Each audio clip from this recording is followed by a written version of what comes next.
Inilah yang dimaksud oleh Nabi SAW.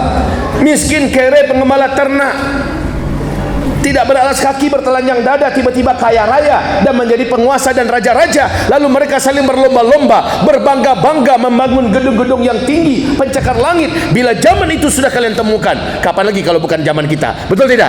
Bila zaman itu sudah kalian temukan, jarak masa antara kalian dengan kiamat sudah sangat-sangat dekat, kata Rasulullah. Tahun 2011, Syekh Imam Besar Masjidil Haram, ya, Syekh Su'ud Shuraim, dalam khutbahnya hari Jumat menggelegar mengingatkan umat Nabi Muhammad sedunia.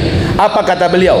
Sekarang daerah Tabuk sudah turun salju dan ketinggiannya sudah di atas mata kaki. Waktu itu, ya, 2011. Sekarang ketinggian salju yang turun, ini udah mulai masuk bulan-bulannya nih, ketinggiannya sudah sampai 1 pinggang, Pak. Sementara Nabi berkata nanti akan turun salju di sini, dan bila itu sudah terjadi, kiamat dengan engkau sudah sangat dekat. Di akhir zaman akan terjadi tahun-tahun di mana umatku terhalang menjalankan ibadah haji dan umroh ke tanah suci, dan itu terjadi juga di zaman kita. Dengarkan pengajian ini, saya wajib berubah. Jangan tunda-tunda lagi, waktu tak lama.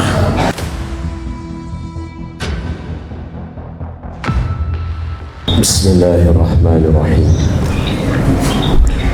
Assalamualaikum warahmatullahi wabarakatuh.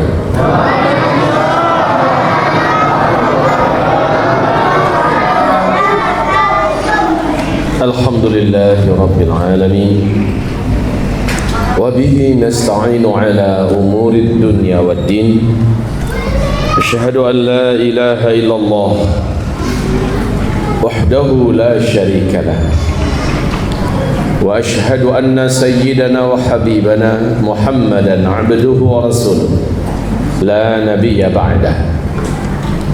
Qala Allah subhanahu wa ta'ala, iqtarabatis sa'ah, iqtarabatis sa'ah, iqtarabatis sa'ah. Wa qala subhanahu wa ta'ala, iqtaraba linnasi hisabuhum wa hum fi ghaflatin mu'ridun. Sadaqallahul azim. Wa qala an-nabiy sallallahu alaihi wasallam, iqtaraba linnas, iqtarabatis sa'ah wa la yazdadu an-nas min ad-dunya illa hirsa wa la yazdaduna min Allahi illa bu'da. Sadaqa Rasulullah sallallahu alaihi wasallam. Ma'asyiral muslimin wal muslimat, marilah kita memuji Allah. Kita puji Allah dari hati kita. Nikmat Allah atas kita jauh lebih banyak daripada ujian yang Allah berikan. Kita ucapkan alhamdulillah bi ni'matihi tatimmus shalihat. Kemudian salawat dan juga salam kita untuk Habibillah Sayyidina Muhammad Rasulullah sallallahu alaihi wasallam. Allahumma salli ala hadha nabi wa ala alihi wa sahbihi wa man tabi'ahu bi ihsan ila yaumil qiyamah. Amma ba'du. Dalam suatu halaqah bersama para sahabat-sahabat, Nabi Muhammad sallallahu alaihi wasallam tiba-tiba didatangi oleh seorang lelaki misterius. Lelaki ini wajahnya tidak pernah dilihat sebelumnya di kota Madinah, tapi gayanya sangat akrab dengan Nabi Muhammad. Sahabat-sahabat Nabi yang ada di sekitar Nabi ketika itu tidak kenal ini orang siapa. Jubahnya sangatlah putih dan bersih, rambutnya rapi tersisir, berbau wangi yang semerbak, wajahnya tampan menawan, Laki-laki ini tiba-tiba datang, entah dari mana datangnya, muncul tepat duduk di depan Nabi sallallahu alaihi wasallam. Kemudian kedua lututnya dia adu dengan kedua lutut Nabi, kedua telapak tangannya dia letakkan di atas kedua paha Nabi, wajah dan matanya menatap ke arah wajah dan mata Nabi Muhammad sallallahu alaihi wasallam. Langsung saja, bagaikan orang yang sudah lama kenal, langsung saja dia mengajukan pertanyaan. Ya Muhammad, akhbirni anil Islam. Hai Muhammad, kabarkanlah kepadaku apa itu Islam. Maka Nabi sallallahu alaihi wasallam menjawab dengan rukun Islam yang 5. Dia berkata, sadaqta, jawaban engkau benar.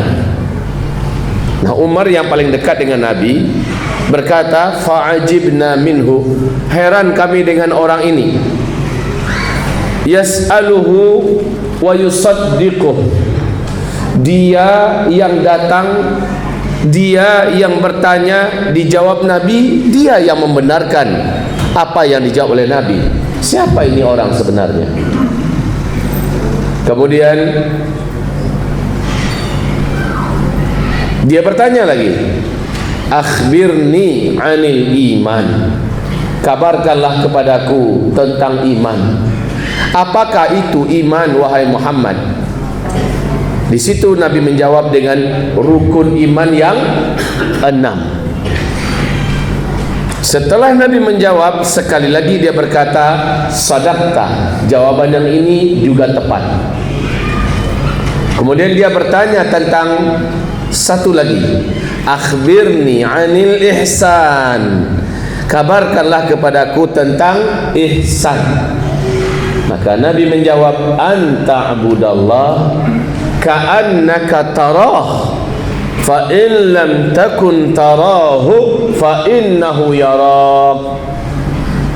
Setelah Nabi menjawab demikian, pertanyaan terakhirnya adalah matas sa'ah, kapan kiamat akan terjadi. Dalam pertanyaan yang ini Nabi berkata, mal mas'ulu anha bi'a'lama minas sa'il. Untuk pertanyaan yang satu ini, yang bertanya mungkin lebih tahu daripada yang ditanya. Intinya, saya tidak tahu kapan kiamat itu. Mungkin yang bertanya lebih tahu. Nabi dah tahu nih orang siapa. Orang ini melanjutkan pertanyaannya lagi, akhbirni an amaratiha, kiamat kalau sudah akan terjadi ada enggak tanda-tandanya hai Muhammad? Apa tanda-tandanya? Ada, kata Nabi. Kalau itu pertanyaan ente, saya spesialisnya, saya bisa jawab. Nabi hanya menjawab dengan jawaban yang ringkas berikut ini, antalidal amatu rabataha wa antaral hufatal uratal alata ri'a asya yatatawaluna fil bunyan. Apabila kaum ibu-ibu dari rakyat jelata sudah melahirkan tuan-tuan dan raja-raja, bila kamu temukan zaman orang-orang miskin, fakir, tidak beralas kaki, bertelanjang dada saking miskinnya, dan mereka hanya sebagai penggembala-penggembala ternak, tiba-tiba mereka menjadi kaya raya dan sangat berkuasa. Lalu mereka saling berlomba-lomba dan berbangga-bangga membangun gedung-gedung tinggi pencakar langit. Jika zaman itu sudah kau temukan, kiamat sudah sangat dekat dengan zamanmu itu. Setelah Nabi menjawab demikian, orang ini berdiri dan langsung pergi. Umar bagaikan tersadar ketika dicolek oleh Nabi. Umar, kamu tahu itu orang siapa? Tidak ya Rasulullah. Umar, susul dia, tangkap, bawa kemari. Giliran kita mau tanya dia itu siapa? Siap ya Rasul. Lah Umar bin Khattab itu badannya tinggi besar. Langkah kaki Umar itu sama dengan 2 kali langkah orang biasa. Sehingga kata para sahabat, kalaulah Umar naik ke atas punggung seekor kuda tempur dewasa, kuda perang yang sudah dewasa, bukan kuda poni ya, kuda besar itu. Dan Umar tidak meletakkan kakinya di atas stirap. Stirap itu adalah besi tempat meletakkan tapak kaki di situ. Kalau Umar tak letakkan, kudanya jalan, kedua ujung kaki Umar bisa membentuk dua garis di jalan. Bayangkan tinggi besarnya Umar. Umar dengan sigap, nah ini lagi hebatnya Umar, dia tinggi besar dan cepat, sigap, dengan sigap langsung menyusul. Di luar itu masjid kan nggak kayak masjid sekarang, Pak. Orang kalau keluar di masjid sekarang banyak jalan tikus, hilang langsung, wajar. Kalau di luar sana zaman Nabi dulu itu masih banyak gurun sahara, masih banyak lapang, rumah masih sepi-sepi. Orang itu baru keluar udah hilang. Umar balik lagi, ya Rasulullah, he's gone. Hah, udah hilang ya Rasul. Maka kata Rasulullah, innahu Jibril. Tadi itu adalah malaikat Jibril. Atakum, dia datang kepada kami dengan perintah Allah, ya, dia datang kepada kamu dengan perintah Allah, liyu'allimakum dinallah, untuk mengajarkan kepada kalian semua isi agama Allah ini. Dengan hadis ini, para ulama-ulama salaf, ulama-ulama ahli hadis mengatakan dari hadis ini maka ditemukanlah jawaban rukun agama itu ada 4. Satu, tentang Islam, yaitu hal-hal yang berkaitan dengan syariat. Yang kedua, tentang iman, hal-hal yang berkaitan dengan akidah, tauhid, ya. Yang ketiga, ihsan, hal-hal yang berkaitan dengan tasawuf, pensucian hati, kebersihan jiwa. Dan yang keempat, ilmu tentang tanda-tanda akhir zaman, tanda-tanda hari kiamat. Jadi kaum muslimin, baik, sekarang kita bedah yuk, kita kupas. Ketika Nabi ditanya, apa tanda-tanda kiamat sudah sangat dekat, Muhammad? Nabi menjawab, kalau ibu-ibu dari kalangan wanita biasa, rakyat jelata, orang-orang bawahan, level paling bawah, melahirkan para tuan-tuan dan raja-raja. Terus apabila orang-orang miskin, penggembala ternak, saking miskinnya sendal pun nggak bisa beli, tak beralas kaki, bertelanjang dada, tiba-tiba dia menjadi kaya raya dan sangat berkuasa. Lalu dia berlomba-lomba, mereka berlomba-lomba membangun gedung-gedung tinggi pencakar langit. Nah, kalau zaman itu sudah muncul, kata Rasulullah, antara engkau dengan kiamat sudah sangat dekat.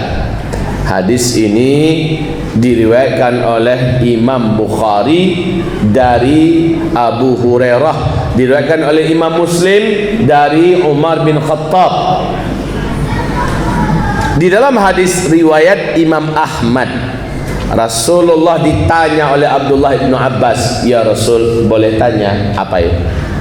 Ya Rasul, siapa yang kau maksud? Miskin, kere, penggembala ternak, tidak beralas kaki, bertelanjang dada, mendadak menjadi kaya raya, lalu dia sangat berkuasa dan menjadi raja-raja. Kemudian mereka berlomba-lomba, berbangga-bangga membangun gedung-gedung yang tinggi-tinggi, bahwa jika zaman itu sudah datang katamu, ya Rasulullah, pertanda kiamat sudah sangat dekat. Boleh tahu ya Rasul, siapa yang kau maksud? Nabi menjawab, humul Arab, mereka adalah bangsa Arab. Mari kita bedah, Pak. Yang pertama tadi kata Nabi, ibu-ibu biasa, mak-mak dari rakyat jelata melahirkan tuan-tuan dan raja-raja. Tahu enggak Bapak Ibu?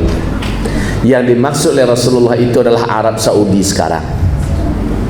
Arab Saudi sekarang yang berkuasa di atas kedua tanah suci kita, Makkah dan Madinah. Saud ini adalah dari Alu Saud. Mereka adalah orang-orang Yahudi yang datang dari Irak, Pak, pedagang. Singkat cerita, mereka berhasil masuk ke negeri Hijaz. Waktu itu Arab namanya masih Jazirah Arab, ya. Dia masuk ke negeri Hijaz, kemudian menikahi wanita-wanita tempatan. Singkatnya, lahirlah anak-anak. Dan dengan segala tipu daya dan akal liciknya, dia pun berhasil memegang tampuk-tampuk dan pucuk-pucuk pimpinan. Singkatnya, dia pun mendirikan kerajaan dinasti Saud atau disebut dengan Saudi.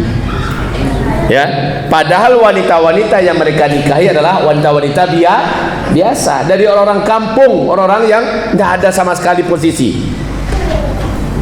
Sekarang sudah menjadi raja-raja. Satu. Yang kedua, kata Nabi, humul Arab, mereka adalah bangsa Arab. Yuk kita lihat. Arab sebelum minyak bumi ditemukan kaya apa miskin, Bu? Ibu, saya tanya, sebelum minyak bumi ditemukan di negeri Arab, kaya apa miskin Arab tuh? Miskin banget.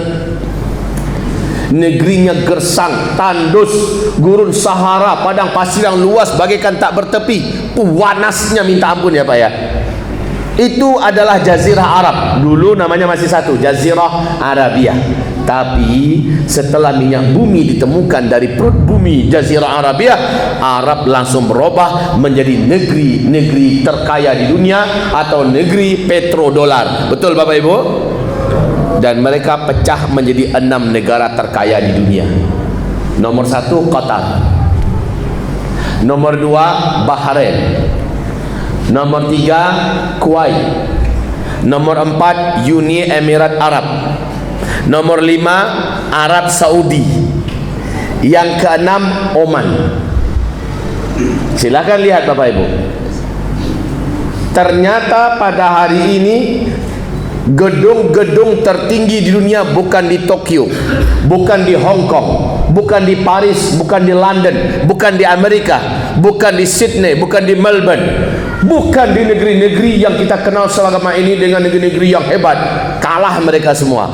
Arab mengalahkan seluruh dunia dalam hal perlombaan membangun gedung-gedung tinggi pencakar langit. Pak, lihat yang paling dekat di hati umat Islam hari ini, Mekah. Apa yang dibangun oleh kerajaan Arab Saudi di sekitar Ka'bah kita Pak, sekitar Masjidil Haram. Gedung-gedung tinggi pencakar langit, betul Pak ya? Bahkan jam terbesar di dunia tepat di depannya Ka'bah kita yang mulia. Tingginya lebih 640 meter. Luar biasa Pak. Sementara sudah berdiri lagi gedung-gedung yang lebih tinggi daripada Tower Zamzam.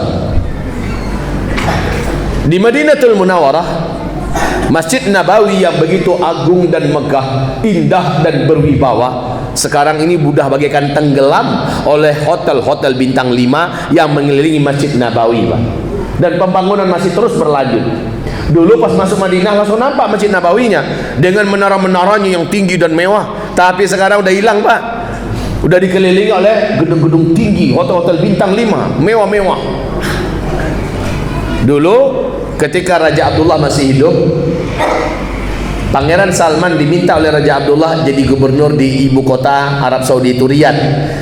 Oleh Pangeran Salman sebagai gubernur ibu kota Riyadh, ibu kota Riyadh disulap menjadi kota metropolitan standar Eropa, bahkan sekarang mengalahkan Eropa. Masya Allah. Jeddah hari ini pembangunannya gila-gilaan. Jeddah Pak, setahun kita nggak datang, Jeddah udah mengalami perubahan yang sangat signifikan. Sebagai pasar Timur Tengah, sebagai persimpangan peradaban Timur Tengah, Jeddah mengalami perubahan yang luar biasa. Ini baru Arab Saudi loh ya, baru Arab Saudi. Sementara Arab Saudi kalah oleh negara sebelahnya, Kuwait. Lewat Arab Saudi Pak, kota-kota hebat di Eropa semuanya lewat oleh Kuwait. Kuwait juga kalah oleh negara Arab sebelahnya, Bahrain. Bahrain ibarat Indonesia, udah jadi Balinya Indonesia. Maka Bahrain sekarang ini pusat wisata dan pusat maksiat dunia. Bahrain, laut disulap, semua negeri padang pasir disulap di Bahrain. Tapi sehebat apapun Bahrain, Bahrain masih mengaku kalah dengan negara di sebelahnya, Uni Emirat Arab. Saya awal 2019 diundang oleh komunitas muslim di sana, disponsori oleh Bapak Duta Besar Republik Indonesia di sana. Diundang 5 hari ceramah di sana ke Uni Emirat Arab. 2 hari, 3 hari kami di Abu Dhabi, 2 hari di Dubai.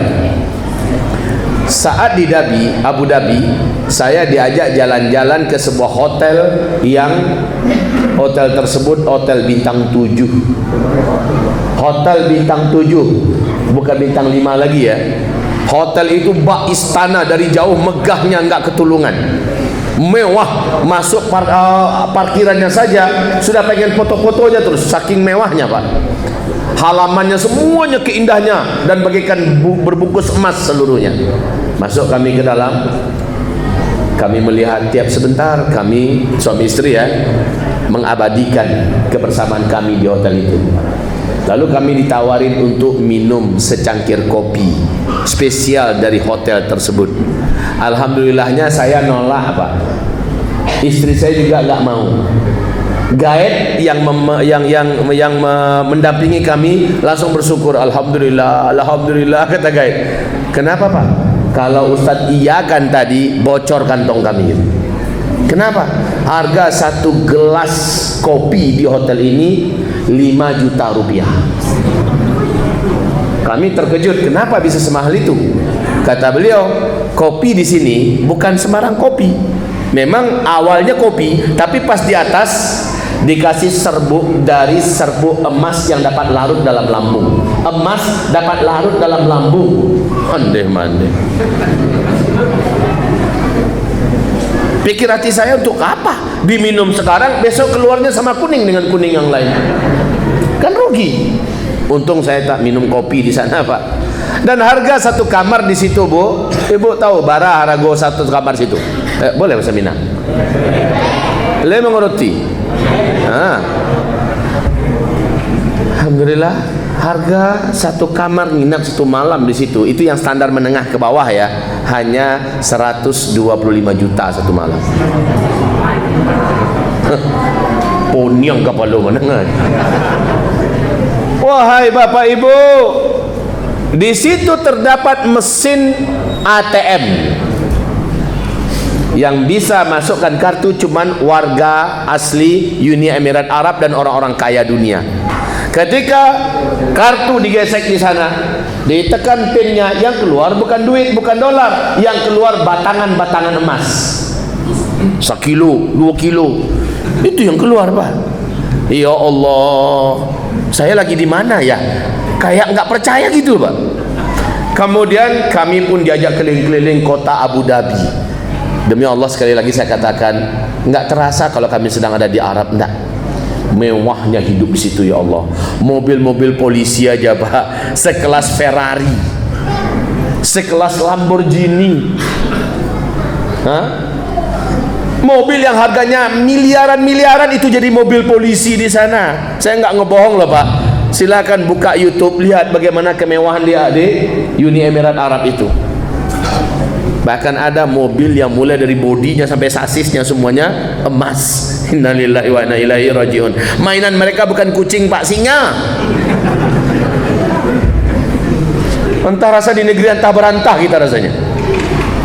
Lalu kemudian saya diajak jalan-jalan ke Dubai. Nah di sini lebih dahsyat lagi. Di Dubai pusat kotanya bagaikan kami berada di planet yang lain. Ada situ mall terbesar di dunia. 3 hari tawaf tak selesai. Saking besarnya mall itu, dan memang terbesar di dunia. Di sampingnya ada gedung tertinggi nomor 1 di dunia yang paling terkenal, namanya Burj Khalifa. Ketinggiannya 828 meter. Dari bawah saya dengan istri melihat ke atas, dilingkari oleh asap. Saya katakan kepada guide, itu terbakar nggak gedungnya? Bukan, itu awan Ustaz gitu. Itu awan. Baik Bapak Ibu yang kami muliakan, 828 meter. Apakah sudah selesai perlombaan orang-orang Arab sekarang untuk berlomba-lomba membangun gedung yang tinggi? Enggak. Di Jeddah, di Arab Saudi sekarang, di Jeddah di tepi Laut Merah sedang berlangsung pembangunan gedung tertinggi nomor 1 di dunia yang akan mengalahkan gedung Burj Khalifa yang ada di Dubai. Berapa tadi yang di Dubai? Berapa tingginya? 828 meter. Sementara yang di Jeddah itu, pas kita mau mendarat Pak, mau mendarat di King Abdul Aziz Airport, kita mau mendarat, lihat aja Pak, di tepi agak tepian pantai, dari atas tuh sudah nampak bangunan raksasa yang mencakar langit. Dan ini dibangun oleh orang terkaya nomor 1 di Arab Saudi, Pangeran Al-Walid bin Talal. Menghabiskan dana, namanya Kingdom Tower ya, menghabiskan dana 120 triliun rupiah lebih kurang. Itu duit Pak, pernah lihat belum sebanyak itu Bu? Kalau duit sebanyak itu dibelikan kerupuk Palembang, tenggelam siak ini. Berapa ketinggian gedung itu diperkirakan dalam rencana? 1,2 kilometer. 1,2 kilometer. Allah. Menjelang saya meninggalkan Uni Emirat Arab, konsulat jenderal sana kasih saya hadiah. Ustaz, ini hadiah dari kami. Sejarah Arab lengkap, berbahasa Arab, bahasa Inggris, bahasa Indonesia, berfull color. Tapi di awal-awalnya saya lihat nggak ada warna, masih hitam putih. Oh ternyata ini awal-awal Arab dulu. Tercengang saya Bapak Ibu. Apa yang saya lihat dalam gambar yang pertama itu? Arab di bawah 1969. Saya lihat di situ seorang penggembala ternak. Saya perhatikan tapak kakinya tak pakai terompah. Dan dia hanya pakai apa? Rompi ya. Rompi, tak ada pakai kaos dalam, tidak pakai baju dalam. Betul-betul telanjang dada, menghalau domba-domba dan ternaknya dengan tongkat. Apa hadis yang kita baca tadi? Miskin, kere, tidak beralas kaki, bertelanjang dada, penggembala ternak, mendadak menjadi kaya raya. Ini yang kami lihat di foto pertama. Saya sebagai orang yang tahu hadis, Allahu Akbar, luar biasa, sempat difotokan dan ada di buku itu. Ya Rabb, kaum muslimin yang kami muliakan. Lalu kata Asosiasi Persatuan Muslim yang ada di sana dengan Pak Konsulat Jenderal, Ustaz, akhir tahun ini, kata beliau, di Dubai akan dibangun gedung yang mengalahkan Burj Khalifah dan bahkan akan mengalahkan Kingdom Tower yang sekarang sedang dibangun di Jeddah. Di Jeddah aja belum selesai lagi dibangun, sudah mau dikalahkan oleh gedung yang baru. Innalillahi. Inilah yang dimaksud oleh Nabi SAW. Miskin, kere, penggembala ternak, tidak beralas kaki, bertelanjang dada, tiba-tiba kaya raya dan menjadi penguasa dan raja-raja. Lalu mereka saling berlomba-lomba, berbangga-bangga membangun gedung-gedung yang tinggi, pencakar langit. Bila zaman itu sudah kalian temukan, kapan lagi kalau bukan zaman kita? Betul tidak? Bila zaman itu sudah kalian temukan, jarak masa antara kalian dengan kiamat sudah sangat-sangat dekat, kata Rasulullah sallallahu alaihi wasallam. Ya Allah, ya Rabb. Sampai di sini Bapak Ibu masih mau mengatakan enggak? Ah, bukan zaman sekarang tuh, nanti lagi tuh, nanti. Mau ngomong seperti itu atau berani kita percaya? Ya, inilah zamannya. Mau tidak Bapak Ibu meyakini dan mempercayakan di zaman kita lah yang dimaksud Nabi Muhammad dulu itu? Betul tidak? Percaya Bapak Ibu apa belum? Kalau masih kurang saya tambah. Saya tambah bukti dari hadis yang sahih berikut ini. Nabi mengajak Mu'adz bin Jabal jalan-jalan. Kemudian Nabi SAW sampai ke daerah Tabuk. Apa kata Rasulullah kepada Mu'adz? Mu'adz, kau perhatikan wilayah ini. Negeri yang tandus, bebatuan, panas, minta ampun. Hai Mu'adz, apabila negeri ini sudah bersalju kelak, daerah kawasan ini bila sudah bersalju, maka antara ubun-ubunmu dengan hancurnya alam semesta sudah sangat dekat sekali. Sekarang tahun 2011, Syekh Imam Besar Masjidil Haram ya, Syekh Saud Shuraim, dalam khutbahnya hari Jumat menggelegar mengingatkan umat Nabi Muhammad sedunia. Apa kata beliau? Sekarang daerah Tabuk sudah turun salju dan ketinggiannya sudah di atas mata kaki. Waktu itu ya 2011. Sekarang ketinggian salju yang turun, ini udah mulai masuk bulan-bulannya nih, ketinggiannya sudah sampai 1 pinggang Pak. Sementara Nabi berkata nanti akan turun salju di sini, dan bila itu sudah terjadi, kiamat dengan engkau sudah sangat dekat. Tak berani kita membantah, wallahi tak berani kita membantah apa yang digambarkan Nabi dulu terjadi di zaman kita sekarang. Apalagi masih mau bukti? Saya tambahkan 1 atau 2 lagi bagusnya Pak. Dua lagi, satu aja cukup nak. Saya tambahkan dua, oke, saya tambahkan. Yang ketiga sekarang. Yahsiral furatu bi jabalin an dhahab yaqtatilun nasu alaih fayuqtalu kullu mi'atin tis'un wa tis'una rajulan fayaqulu kullu wahidin minhum la'alli akuna ana alladhi anju. Menjelang kiamat sudah sangat dekat akan terjadi. Kalian akan semua menyaksikan sungai Efrat yang mengalir di Irak akan berhenti mengalirkan airnya, dan akan tersingkaplah gunung emas yang menyebabkan manusia berperang memperebutkan emas itu di sana. Dalam setiap 100 orang yang berperang mati 99, cuma satu yang hidup. Setiap mereka berkata, semoga satu orang yang hidup itu sayalah orangnya. Di hadis yang lain Nabi berkata, kamu jangan ikut-ikutan perang di situ. Nah, kaum muslimin, sekarang berita yang menggemparkan.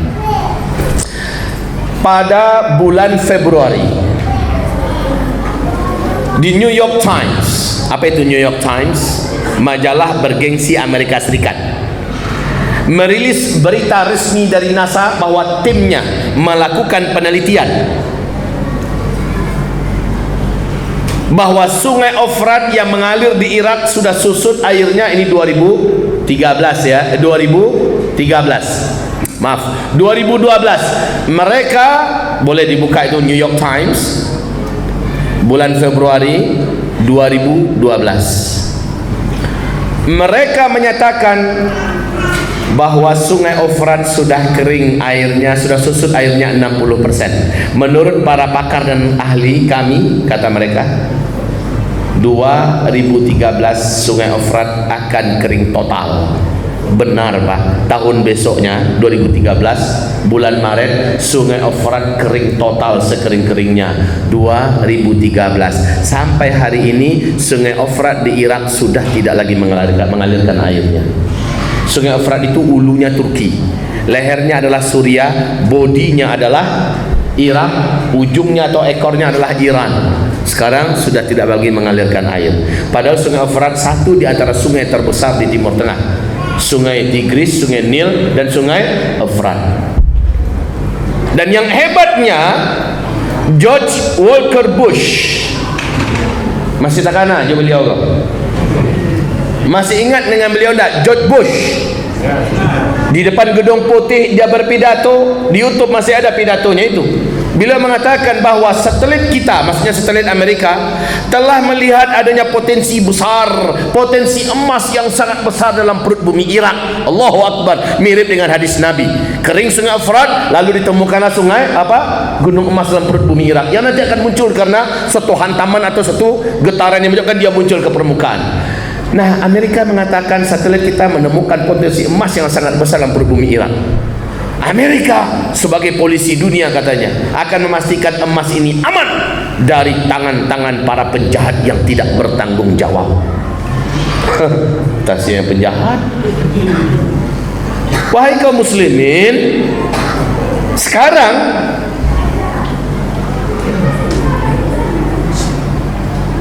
maka kita tidak heran Barack Obama saat dia naik jadi presiden, dia membatalkan menarik 350.000 pasukan darat Amerika yang menyebar di seluruh Timur Tengah. Dibatalkan waktu itu di zaman dia. Dibatalkan. Kenapa? Masih dalam rangka persiapan mengamankan gunung emas yang ada di perut bumi Irak waktu itu. Baiklah, setelah yang saya beritakan ini semua terjadinya di zaman kita, maka dengan ini saya rasa cukup Bapak Ibu. Apakah ini sudah cukup meyakinkan Bapak Ibu semua? Kita sekarang sedang di akhir zaman atau belum cukup? Masih mau tambah? Mau tambah apa? Kita masih mau tambah enggak tanda-tanda akhir zaman? Rasanya udah cukup ya. Itu belum percaya oleh. Kalau minta tambah itu belum percaya namanya itu. Bu, sudah percaya apa belum? Sudah percaya Bu? Apa sudah? Sudah percaya apa sudah? Sudah. Kalau gitu nggak usah nambah. Tapi saya nggak pelit lah. Mau saya tambah sedikit boleh? Rasul berkata, menjelang kiamat akan terjadi, kalian akan menyaksikan negeri Arab seluruhnya akan kembali jahiliyah, kata Rasulullah sallallahu alaihi wasallam. Sekarang Bapak mengikuti nggak berita dunia tentang kondisi Arab? Yang paling kuat menjaga syariat selama ini adalah Arab Saudi. Arab Saudi pun hari ini sudah jebol, ya, sudah bagaikan Eropa, bahkan dah kalah pula Eropa oleh mereka sekarang ini. Inna lillahi wa inna ilaihi rajiun. Begitu juga Rasul mengatakan, di akhir zaman akan terjadi tahun-tahun di mana umatku terhalang menjalankan ibadah haji dan umroh ke tanah suci, dan itu terjadi juga di zaman kita. Betul Pak? Maka wahai Bapak Ibu yang kami muliakan, rasanya untuk sekedar meyakinkan Bapak Ibu dah cukup, jangan minta tambah lagi.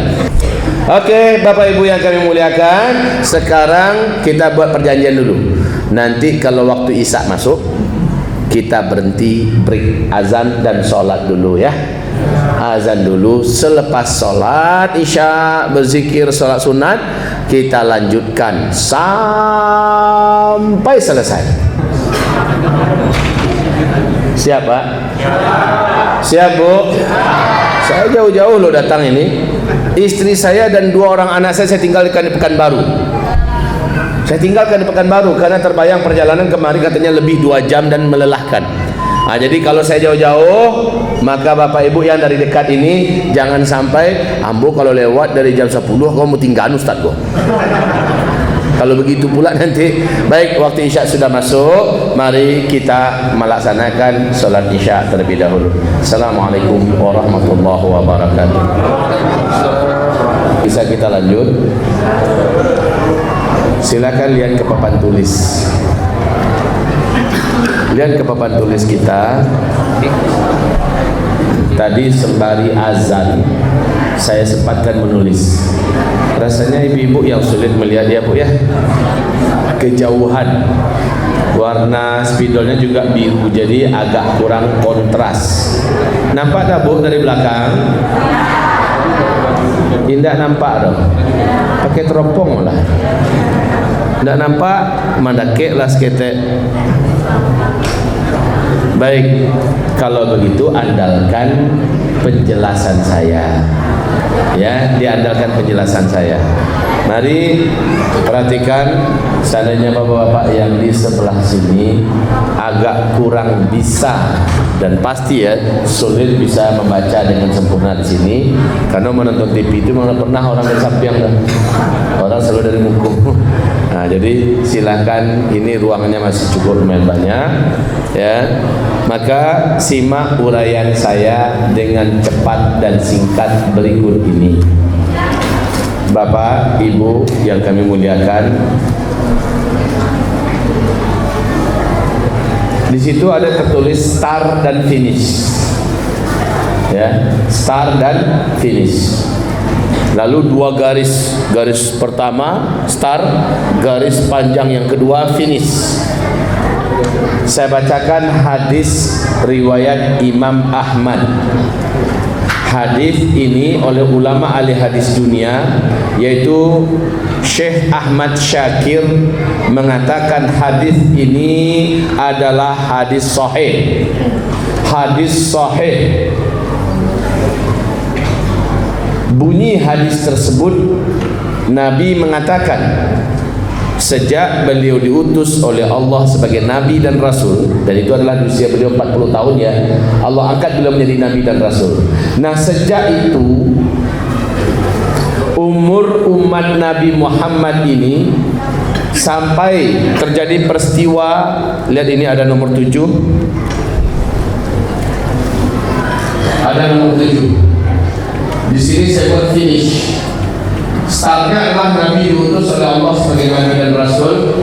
Finishnya kejadian tanda besar kiamat nomor 7, yaitu angin lembut yang bertiup dari negeri Yaman. Angin ini sejuk, baunya wangi kasturi. Angin ini dengan cepat membungkusi bumi.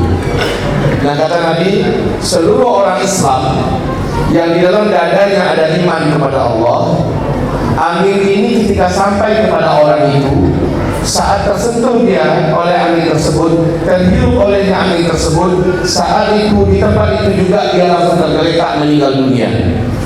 Serentak seluruh orang Islam yang beriman meninggal dunia, serentak satu bumi. Ini makanya disebutkan finish. Tidak ada lagi yang tersisa di bumi ini yang kenal dengan Allah Subhanahu wa Ta'ala.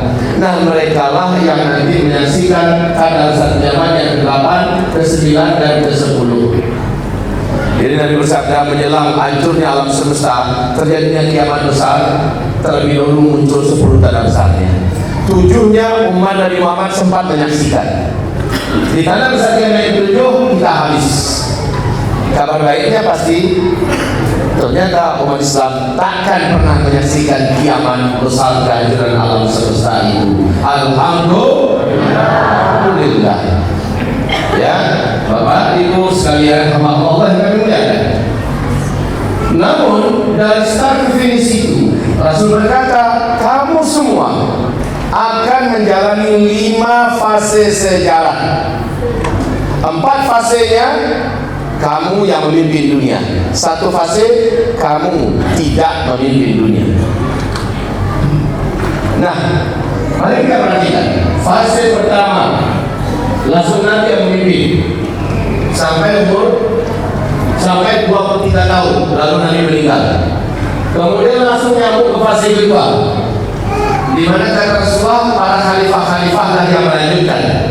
Ada 5 khalifah, Abu Bakar, Umar, Utsman, Ali. Itu baru 29 tahun 6 bulan. Kata Rasulullah 30 tahun. Ternyata Hasan bin Ali melanjutkan hanya 6 bulan. Kemudian dia serahkan kepada Muawiyah bin Abi Sufyan setelah 6 bulan. Pas 30 tahun. Ini selesai fase kedua. Fase ketiga yang memimpin adalah para khalifah-khalifah dengan sistem kerajaan. Ini yang paling panjang dan lama, 1227 tahun. Fase ketiga ini Islam. Fase ketiga ini pemerintahan Islam yang meliputi dunia. Jadi dari sini kemari 2/3 dunia. Alhamdulillah sejarah yang bercerita ini, seluruh pakar ahli sejarah dunia bercerita bahwa 2/3 dunia Islam yang dipimpin. Benar yang dikatakan Nabi Sallallahu Alaihi Wasallam. Fase ketiga ini berakhir dengan runtuhnya khilafah Islamiyah Al-Utsmaniyah di Turkiya pada tanggal 3 Maret tahun 1924. Fase ketiga berakhir. Sejak itu Islam tidak memimpin dunia. Ini fase keempat. Disinilah fitnah-fitnah akhir zaman itu memuncak sedahsyat-dahsyatnya. Nanti setelah fase keempat kita masuk fase kelima. Fase kelima ini Allah langsung juga ikut menceritakan di Al-Quran surat An-Nur. Surat An-Nur adalah surat 24 ayat yang ke-55, bahwa dunia akan kembali dipimpin oleh Islam. Bedanya, jika fase pertama, kedua, ketiga dunia hanya dipimpin Islam 2/3 dunia saja, tapi di fase kelima kata Allah dalam Al-Quran 100% bumi ini akan dipimpin oleh Islam. Allahu Akbar. Fase kelima Allah janjikan dalam Al-Quran dan juga dalam hadis ini. Berarti ke depan Islam akan kembali memimpin seluruh dunia. Saat itu kata Rasulullah, hidup di dunia bagaikan dalam surga. Harta kekayaan dalam bumi Allah muntahkan ke permukaan sehingga tidak ditemukan lagi orang miskin satupun. Jangankan untuk menerima zakat, untuk memberi hadiah saja orang-orang pada menolak. Padahal tetangga akan membawa 2 genggam emas buat tetangganya, terimalah, ini hadiah saya. Apa kata tetangga itu? Terima kasih banyak. Di dapur saya 3 karung itu, mau diapakan bingung. Orang pada masa ini makmur, tidak ada peperangan. Sementara di ujung fase 4 dunia di puncak kekacauan. Bencana di mana-mana, perang di mana-mana, kelaparan di mana-mana, penyakit di mana-mana, perampokan, pembunuhan di mana-mana. Di ujung fase 4 ini kembali habis, Pak. Di fase kelima, dunia mempersembahkan yang termanis dari yang dimilikinya. Maka fase kelima inilah fase rahmah dan barokah. Nah, orang-orang yang nggak ngerti paling takut ini yang fase kelima, khilafah Islamiyah kembali memimpin. Oh, nanti kita macam apa? Ya karena mereka nggak ngerti, nggak tahu, akhirnya mereka melawan. Padahal ini dilawan nggak dilawan, dia pasti akan datang. Pasti akan datang. Bulan Februari 2012, sekali lagi di New York diadakan pertemuan 15 negara yang memiliki intelijen terbaik di dunia. 15 negara ini berembuk, berbincang-bincang menentukan siapa pemimpin dunia di atas tahun 2020. Ini diprakarsai oleh NIC. Dalam pembicaraan mereka ada 4 calon penguasa dunia di atas tahun 2020 kata mereka. Ini tahun berapa tadi? 2012.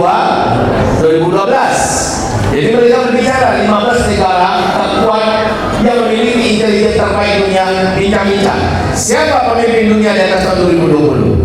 Ada 4 calon. 1, masih Amerika Serikat. Opsi kedua, Cina. Yang ketiga, kaum globalis internasional, ya, kaum globalis. Dan yang keempat, khilafah Islamiyah. Ini membahas orang-orang non-muslim semua ini, Pak. Ketika mereka membedah Amerika dengan segala faktornya, Amerika dinyatakan Amerika akan mampu lagi memimpin dunia di tahun 2020 ke atas, dan itu terbukti sekarang. Amerika lumpuh dalam segala hal. Hanya 3 sisa-sisanya saja lagi. Itu yang pertama. Yang kedua, mereka perkirakan Cina. Dan menurut analisa dan penelitian mereka, sekali lagi ini mereka non-muslim semua ya, mereka juga meyakini Cina tidak akan mampu memimpin dunia karena Cina punya faktor-faktor kelemahan yang sangat signifikan. Lalu setelah itu baru globalis, mafia-mafia internasional di bawah Illuminati dan Freemasonry. Mereka bergerak walaupun militer mereka canggih, jaringan mereka hebat, ekonomi dunia mereka pegang dan sebagainya, tapi mereka juga tidak bisa memimpin dunia. Lalu ketika dibedah yang keempat, khilafah Islamiyah, banyak yang tak suka bicarakan ini, tetapi lebih 87% peserta yang ada sepakat mengatakan pemimpin dunia di atas tahun 2020 ke depan adalah Islam, khilafah Islamiyah. Allahu Akbar. Ini yang bicara non-muslim, intelijen internasional, 15 negara terbaik, dan CIA di New York Times menyatakan pernyataan resmi bahwa tahun 2020 ke atas khilafah Islamiyah yang akan kembali memimpin dunia. Ini CIA. Sementara KGB Rusia malah menyebutkan tahun 2025 khilafah Islamiyah akan berkibar di puncak kekuatannya. Masya Allah. Entah bagaimana mereka menganalisa itu urusan mereka, tapi yang kita imani adalah terjadinya di dalam Al-Quran surat An-Nur ayat 55. Oke, sekarang kita sedang berada di sini. Pada fase pertama, kedua, ketiga, dan kelima aman. Karena Islam sangat menjaga akidah, sangat menjaga ibadah umat, sangat menutup pintu-pintu maksiat, sangat menolong umat untuk beribadah beramal, dan sangat memadamkan api-api fitnah. Tapi di fase keempat, yang berkuasa bukan Islam, tapi kediktatoran. Pada fase ini tidak ada khilafah Islamiyah. Maka ISIS yang mengumumkan diri sebagai khilafah Islamiyah gadungan ditolak oleh seluruh ulama di dunia karena ini bukan fase khilafah. Ya, ini bukan fase khilafah, tetapi ini fase ujian iman terberat, fase kelima keempat ini. Saudaraku, di mana letak fitnahnya? Nabi mengatakan pada fase keempat ini fitnahnya disebut dengan fitnah Duhaimah. Fitnah Duhaimah, yaitu fitnah iman seperti potongan-potongan malam yang sangat gelap, berlapis-lapis. Makin bergerak waktu ke atas, makin bertambah gelap, dan makin banyak penjahat-penjahat kegelapan bermunculan. Yang mereka mangsa adalah umat Islam pada fase keempat ini. Ciri khas fase ini, Islam tidak diberi ruangan yang cukup. Umat Islam dianaktirikan, disakiti dan dizalimi di mana-mana, dan syariat Islam dibenci, diperangi. Fase keempat ini, itulah yang terjadi. Orang yang bersabar pada masa ini kata Nabi, dia tetap istiqomah, dia tetap berada di atas jalan yang lurus, dia tetap mencoba menerapkan dan mengamalkan Islam secara kafah, dia tetap mempertahankan eksistensi iman sejati. Umat yang hidup pada masa itu dengan kualitas kualitas iman yang seperti itu, nilai mereka kata Rasulullah saat mereka beramal sama dengan 50 kali lipat nilai amalan para sahabat. Allahu Akbar. Karena berat ujian di sini. Ujian di sini berat di fase keempat, dan kita sekarang hidup di fase keempat ini. Ya, baik. Apa fitnah yang terjadi pada fase keempat ini? Fitnah dua yang makna. Saya rinci satu-satu ya. Yang pertama yaitu segala macam bentuk kemaksiatan betul-betul difasilitasi di sini. Difasilitasi, dilindungi, dibiayai dan sebagainya. Seterusnya. Dan makin lama makin menanjak parah, Pak. Sampai kepada tingkat LGBT diundang-undangkan, dilindungi, ya. Sampai ke tingkat di mana orang membuat apa saja atas nama HAM dilindungi. Bahaya ini. Ya, padahal ini mengantarkan orang kepada kehancuran abadi di hari kiamat kelak, yaitu kekal di neraka. Tapi karena bukan Islam yang memimpin, maka kemaksiatan betul-betul dapat ruangan selebar-lebarnya di sini. Yang kedua, fitnah dohaina yang kedua terjadi pada fase keempat, yaitu difasilitasinya dalam rangka memecah belah umat supaya umat tidak kuat, supaya umat tidak satu, dan agar umat juga sesat. Ini di fase ini setan, jin dan manusia berkolaborasi ya, memperbanyak calon penduduk neraka. Karena di fase pertama, kedua, ketiga, dan kelima sulit mereka memperbanyak calon penduduk neraka. Tapi di fase keempat, saat Islam yang tidak memimpin dunia, mereka lah saatnya mereka memanfaatkan waktu semaksimal mungkin bahwa memperbanyak calon-calon penghuni neraka. Jadi di sini aliran-aliran sesat, kesesatan, betul-betul kesesatan. Nih, sekte sesat mengatasnamakan Islam, aliran-aliran sesat di blow up, difasilitasi, dibiayai, diberikan panggung di media-media sehingga umat banyak yang tersesat. Pendidikan ditakoki dengan pemahaman-pemahaman yang memang menyesatkan, sehingga banyak umat pada masa ini yang terjerumus dalam lubang kesesatan. Di sini kita betul-betul butuh dekat dengan para ulama yang lurus agar mereka menuntun memimpin kita. Tapi saya pada masa ini ulama-ulama lurus mengalami ujian yang bertubi-tubi di seluruh negara. Ya, Saudi dibuat ulama-ulama lurus ditangkap, dijebaskan ke penjara. Di Mesir ulama-ulama lurus ditangkap, dijebaskan ke penjara, bahkan dibantai, dibunuh. Banyak negara-negara Muslim ulama hari ini untuk mendapatkan ujian terberat di akhir zaman ini. Jadi Allahumma salli ala sayyidina Muhammad. Baik, kesesatan betul dahsyat dan makin lama makin berat. Di fase keempat ini ya, yang mampu bersabar berada di atas jalan yang lurus, benar-benar Nabi rindu kepadanya. Aku rindu dengan saudara-saudaraku, kata Nabi. Ya, bukankah kami saudara? Bukan. Kalian semua sahabat-sahabatku, kata Nabi. Saudaraku nanti muncul dari akhir zaman. Mereka tidak pernah melihatku, mereka tidak pernah berjumpa denganku, mereka tidak pernah menyaksikan mukjizatku, mereka tidak pernah menyaksikan wahyu turun, tapi mereka sangat cinta denganku, mereka sangat fanatik dengan ajaranku, dan mereka sangat berpegang erat dengan apa yang aku ajarkan. Gitu Pak, aku rindu dengan saudaraku. Jadi yang hidup di fase kelima, inilah saudara yang dirindukan Nabi, yang istiqomah di fase kelima ini, di fase keempat ini. Setelah itu, fitnah berikutnya yang ada di fase ini ya, yaitu bermunculan berbagai macam bentuk daripada kemunafikan.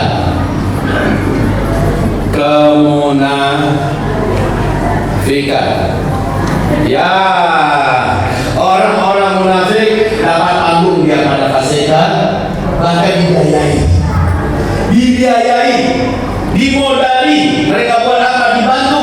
Mereka mau apa? Difasilitasi. Ya, dan mereka yang menyebarkan kebusukan, melakukan pembusukan kepada Islam. Inna lillahi wa inna ilaihi raji'un. Di fase keempat ini orang munafik bermuncul, dan di fase ini kita tahu ya, ketika Dajjal nanti muncul, salah satu pengikut Dajjal dari umat Nabi adalah kelompok orang munafik. Jadi semua orang munafik menjelang Dajjal muncul ke tengah kita, dan sekarang Dajjal sudah dekat ya. Sekarang tanda-tanda Dajjal sudah lepas dari ikatannya yang terjadi di Palestina dalam hadis Sahih Muslim sudah terjadi. Dajjal sudah lepas, tinggal muncul dan sudah ke tengah kita. Nah, menjelang dia muncul, Dajjal akan menugaskan seluruh antek-anteknya di muka bumi untuk memperbanyak mangsa-mangsa baru, sebut dengan kaki tangan Dajjal. Nah, kaum muslimin, saat Dajjal muncul, orang munafik termasuk termasuk umat Nabi, sepertiga umatku kata Nabi akan murtad menyembah Dajjal. Sepertiga manusia akan sujud menyembah Dajjal, sepertiga umatku akan menyembah Dajjal, dan mereka orang-orang munafik. Baik, berikutnya kemunafikan. Makanya di akhir zaman ini, kalau tak mau jadi orang munafik, sholat 5 waktu berjamaah di masjid. Nabi berkata, siapa yang menjaga sholat 5 waktunya, siapa yang menjaga sholat 5 waktunya berjamaah di masjid, dia tidak pernah ketinggalan takbiratul ihram bersama imam. Ya, tak pernah ketinggalan takbiratul ihram bersama imam. Subuh, zuhur, asar, maghrib, isya, selama 40 hari 40 malam dia jaga terus bersama dengan imam di masjid. Saya jamin kata Rasulullah, sampai mati dia tidak akan pernah menjadi orang munafik. Dan di akhirat dia tidak akan pernah menginjakkan kakinya dalam neraka Allah hanya 10 detik. Allahu Akbar. Jadi jaga sholat berjamaah 5 waktu di masjid. Ini baik kaum muslimin, setelah mendengarkan ini, Buya, kira-kira habis kita jaga 40 hari itu, setelah itu kalau kita ditinggalkan kemana? Insya Allah tidak akan pernah. Kenapa? Allah sudah cabut sifat munafik itu dari diri kita. Cuma orang munafik yang mau mendatangan sholat berjamaah di masjid. Orang beriman mengaji surah Musajid baru dalam sesiap. Azan orang dia ini paling di depan. Itu orang beriman, Pak. Jadi setelah melewati 40 hari ikhlas karena Allah, Allah yang akan kasih dia bonus dan hadiah, hilang sifat munafik, dicabut oleh Allah. Itu ya. Jadi bagaimana reset untuk bisa hilang dari sifat munafik? Jagalah sholat 5 waktu berjamaah di masjid. Nah ini terus fitnah yang keempat di sini, menyebarlah kesyirikan. Ini yang paling parah, Pak. Coba lihat dalam Al-Quran surah An-Nur 55 itu, menjelang khilafah Islam yang terwujud, kesyirikan di mana-mana membungkusi umatku seluruh dunia. Demikian Rasulullah bersabda. Allah berfirman, kesyirikan di mana-mana. Lagi syirik kan dosa terbesar kaum muslimin. Dosa terbesar umat ini di akhir zaman adalah syirik kepada Allah, dan kita banyak tak tahu. Syekh Islam Ibnu Taimiyah mengatakan ada 300 cabang syirik. Yang 300 itu menginduk kepada 4: syirik doa, syirik ibadah, syirik niat, syirik cinta, ya, syirik ketaatan. Nah, ini menginduk 300 macam cabang syirik. Bapak Ibu banyak tak tahu itu. Kalau seandainya Bapak Ibu tidak mencari tahu dengan sengaja apa saja syirik, Bapak Ibu saya khawatir kita terjatuh kepada babak yang kita tidak tahu bahwa ternyata itu adalah syirik. Jadi masalah kesyirikan ini tolong seriusin, Pak. Pelajarin apa saja yang syirik. Terus yang kelima, nah ini yang terbanyak ya, yaitu kemurtadan. Di fase ini kata Rasulullah SAW, ada orang paginya masih beriman, sorenya dia sudah murtad. Ada orang sorenya masih beriman, besok paginya dia sudah murtad. Pada masa itu kata Rasulullah, sangat mudah iman lepas dalam dada seseorang. Itu terjadi fase keempat. Sabda Rasulullah, isbiru fa innahu la ya'ti 'ala nasi zamanun. Isbiru, bersabarlah kamu, bersabarlah dalam arti bertahanlah kamu. Fa innahu la ya'ti 'ala nasi zamanun illa alladhi ba'dahu syarrun minhu hatta talqaw rabbakum. Ambu tulisan enggak bisa baca enggak? Illa alladhi ba'dahu syarrun minhu hatta talqaw rabbakum. Apa artinya di sini? Kamu wajib bersabar ketika datang satu zaman nanti di akhir zaman. Orang yang hidup di zaman itu merasakan hari-hari yang sedang dia jalani terasa lebih berat dari hari-hari yang sedang dia lalui. Hari-hari yang ke depan akan dihadapi lebih berat dari hari yang sekarang sedang dia jalani. Ini dari zaman yang kita sekarang. Coba dengan 20-30 tahun yang lalu dibandingkan sekarang, mana yang lebih parah moral dan akhlak anak-anak, Pak? 20-30 tahun yang lalu sekarang. Setelah adanya internet, televisi, segala macamnya, anak kita terduduk. Betul ya? Coba bandingkan secara ekonomi, mana yang berat sekarang ke 20-30 tahun yang lalu? Berat yang mana? Coba bandingkan secara kesehatan umat manusia, mana yang lebih parah? 20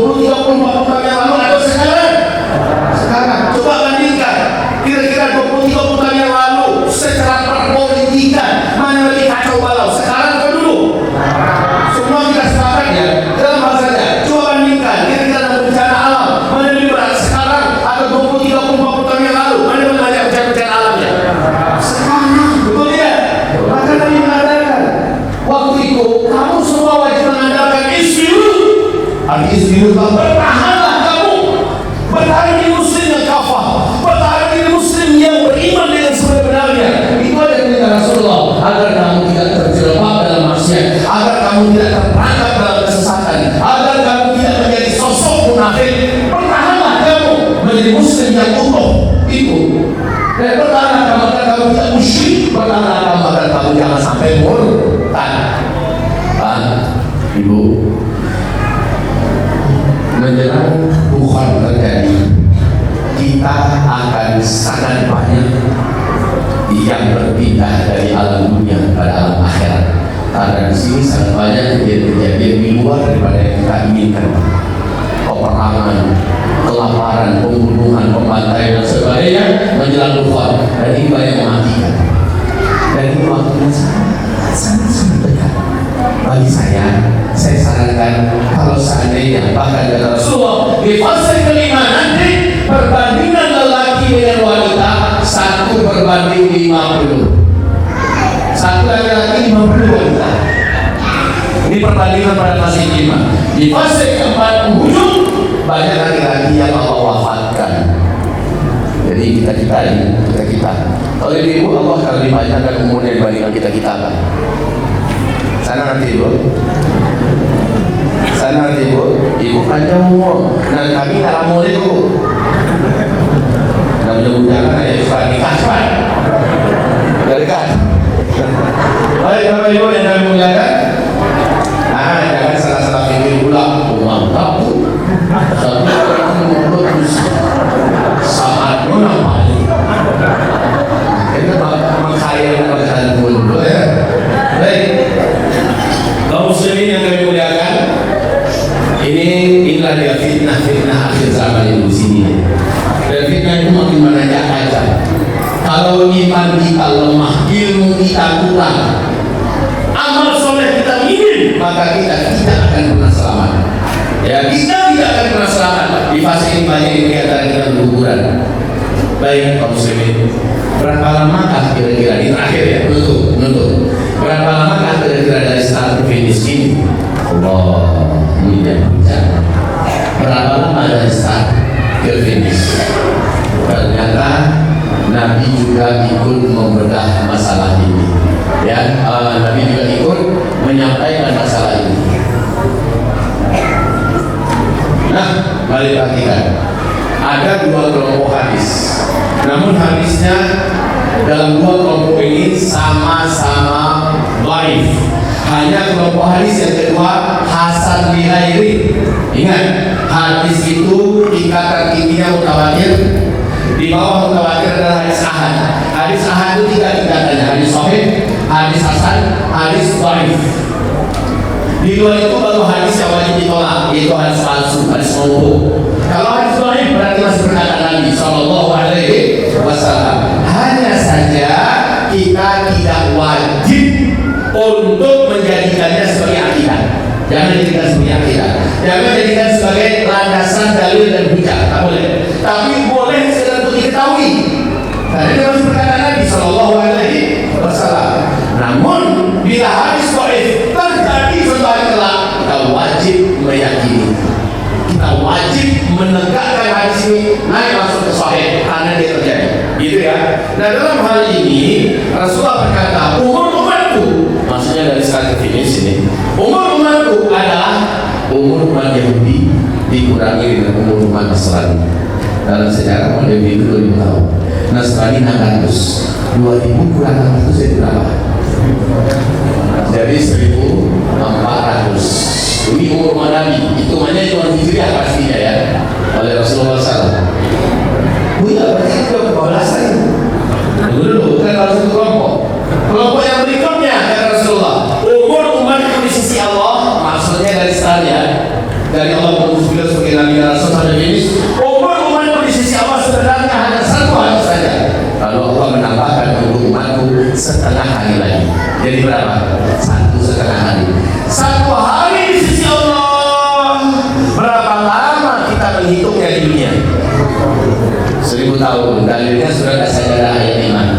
Yudabbirul amra minas sama'i ilal ardi tsumma ya'ruju ilaihi fi yawmin kana miqdaruhu alfasana mimma ta'udun. Satu hari di sisi Allah kamu menjalaninya di dunia 1000 tahun. 1000 tahun. Jadi 1,5 hari berapa? 1.500. Nah, kalau begitu ada dua kelompok hadis, 1.400, 1.500. Ini domainnya para ulama di hadis. Mereka membedah macam ini oleh mereka. Umur Nabi Muhammad ini, mayoritas ulama hadis mengatakan lebih dari 1.400 tahun, tapi tak akan lewat dari 1.500. Jika demikian, yuk aman, harus kita termenung. Hijriah itu ngitungnya sejak Nabi hijrah dari Makkah ke Madinah. Ini hijriah lah, menghitung umur Nabi bukan sejak Nabi hijrah, tapi sejak beliau diangkat oleh Allah menjadi Nabi dan Rasul. Sebelum Nabi hijrah, beliau ada 13 tahun di Makkah, betul tidak? Artinya 13 ini harus ditambahkan kembali lah, betul tidak? 14 dari hijriah tambahkan 13 tahun Nabi di Makkah, jadinya berapa? 14, 5, 6. Ini hitungan hijriah ya, hitungan hijriah. Sekarang kalau seandainya kita ambil angka paling mentok 1.500, dan sejak Nabi diutus sampai terjadi dalam saat kiamat tertuju yang akan mewafatkan kita serentak satu dunia ini, kita dikurangi saja 1.500 dikurangi 1.456 berapa? Tinggal paling lama ini ya, paling lama 44 tahun saja lagi ke depan secara hijriah, lalu umat Islam seluruhnya semoga bumi Allah wafatkan. Buya itu kan hadisnya hadis dhaif ya, kami masih berkata Rasulullah tidak, masih cukup sekedar kita tahu. Kalau sudah terjadi baru kita iman. Ini sekedar informasi. Kalau sudah terjadi barulah kita yakin. Paham Bapak Ibu? Kalau gitu masih lama atau sudah sangat dekat? Sudah sangat dekat atau masih lama? Jika demikian, ayolah kita berubah melihat pandangan hidup kita selama ini yang salah.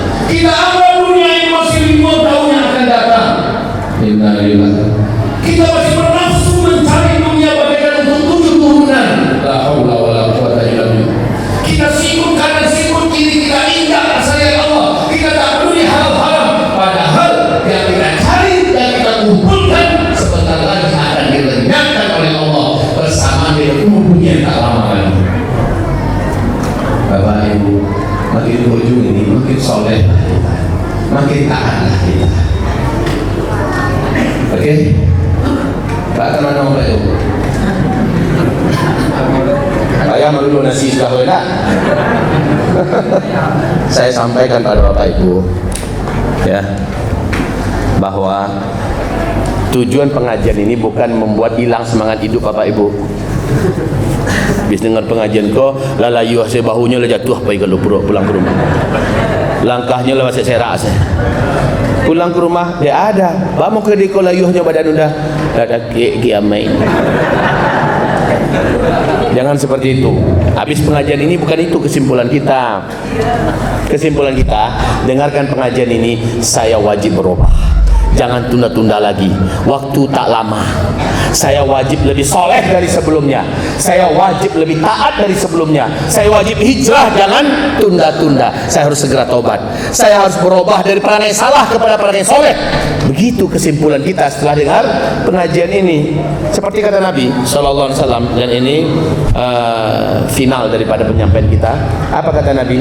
Kalau besok kiamat terjadi, hari ini masih ada satu butir biji kurma yang dapat kamu tanam hari ini, tanam kata Rasulullah.